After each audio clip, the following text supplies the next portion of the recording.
ৰাধে কৃষ্ণ। এয়া হৈছে কলহ আৰু প্ৰতাৰণাৰ যুগ, কলি যুগ।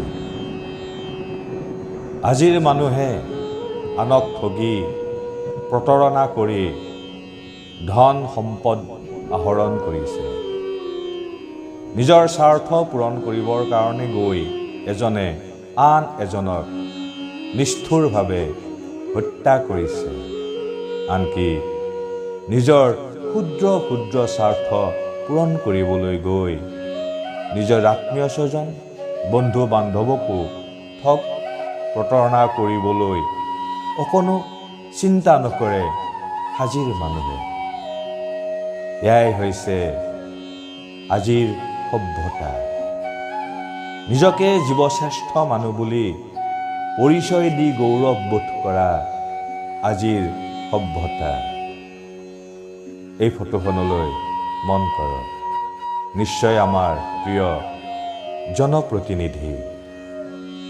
জনসাধাৰণে হয়তো এখেতৰ ওপৰত বহুতো বিশ্বাস কৰিছিল, আস্থা ৰাখিছিল, জনসাধাৰণৰ উন্নতিৰ কাৰণে কাম কৰিব বুলি।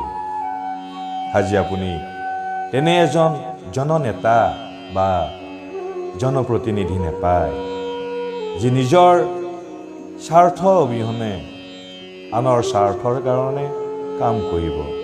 নিজৰ স্বাৰ্থ ত্যাগ কৰি নিজে ধন সম্পদৰ অধিকাৰী হ'বলৈ এৰি দি জনসাধাৰণৰ মংগলৰ কাৰণে, উন্নতিৰ কাৰণে চিন্তা কৰিব। অৰ্জুনে কুৰুক্ষেত্ৰ যুদ্ধত যেতিয়া দেখিছিল যে যুদ্ধক্ষেত্ৰত আত্মীয় স্বজন বন্ধু বান্ধৱ গুৰুদেৱ পিতামহ ভীষ্ম আদি মৰিবলৈ গৈ আছে, তেতিয়া তেওঁ যুদ্ধ কৰিবলৈ অমান্তি হৈছিল আৰু শোকত শ্ৰীকৃষ্ণক কৈছিল, এই যুদ্ধ কৰিয়েই বা লাভ কি? এই যুদ্ধত জয়ী হৈ ৰাজ্য লাভ কৰিলেই বা হ'ব কি, য'ত আত্মীয় স্বজন বন্ধু বান্ধৱ গুৰুদেৱ পিতামহ ভীষ্ম আদি মৰিবলৈ গৈ আছে। তাতকৈ মই বনলৈ যোৱাটোৱেই শ্ৰেষ্ঠ হ'ব। সেয়া আছিল অৰ্জুন, কৃষ্ণ ভক্ত অৰ্জুন।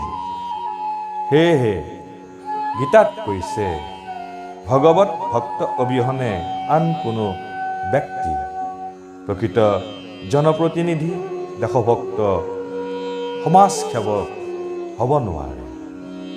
হৰে কৃষ্ণ হৰে কৃষ্ণ হৰে কৃষ্ণ।